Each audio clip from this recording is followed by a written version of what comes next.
Hi friends, welcome to home ideas.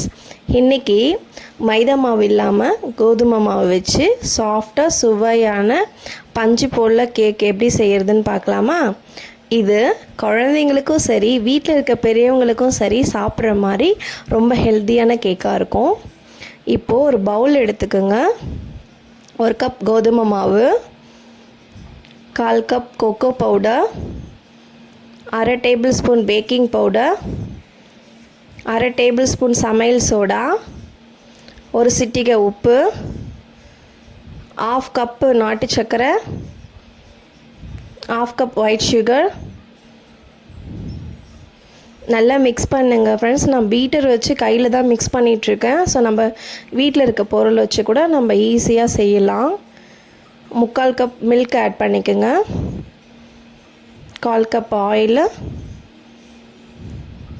2 egg சேர்த்துக்குங்க, 2 X போட்டுக்கலாம், 1/2 teaspoon vanilla essence போட்டுக்குங்க. நல்லா மிக்ஸ் பண்ணுங்கள். கட்டி இல்லாமல் நல்லா மிக்ஸ் பண்ணுங்கள். கையிலே மிக்ஸ் பண்ணுங்கள் விஸ்க் வச்சு. ஒரே பக்கமாக மிக்ஸ் பண்ணுங்கள். கப் கேக் ட்ரே எடுத்துக்கலாம். ஃபஸ்ட்டு பட்டர் அப்ளை பண்ணுங்கள். பட்டர் அப்ளை பண்ணிவிட்டு கோதுமை மாவு வந்து டஸ்ட் பண்ணிக்கலாம். டஸ்ட் பண்ணிவிட்டு ஓடிஜியில் 180 டிகிரி செல்சியஸில் 10 மினிட்ஸ் ப்ரீ ஹீட் பண்ணி வச்சுக்கலாம். மாவு ஊற்றிட்டு நம்ம பீட் பண்ண மாவு எடுத்து ஊற்றிட்டு முக்கியமாக நோட் பண்ணிக்கோங்க, 1/2 கப் தான் வந்து ஊற்றணும். ஃபுல்லாக வந்துச்சுன்னா பொங்கி வெளியே வந்துடும். இப்போ ஓடிஜியில் 15 மினிட்ஸ் நம்ம பேக் பண்ண போகிறோம்.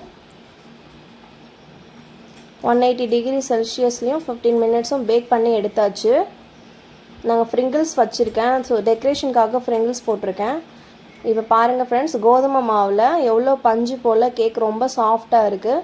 ஸோ வீட்லேயே நீங்கள் ஹெல்த்தியான கேக் செய்யலாம். ஸோ உங்களுக்கு ஏற்ற டெக்கரேஷன் நீங்கள் பண்ணிக்கோங்க. நான் ஜஸ்ட்டு ஃப்ரிங்கிள்ஸ் போட்டிருக்கேன், உங்களுக்கு ஏற்ற மாதிரி நீங்கள் பண்ணிக்கோங்க.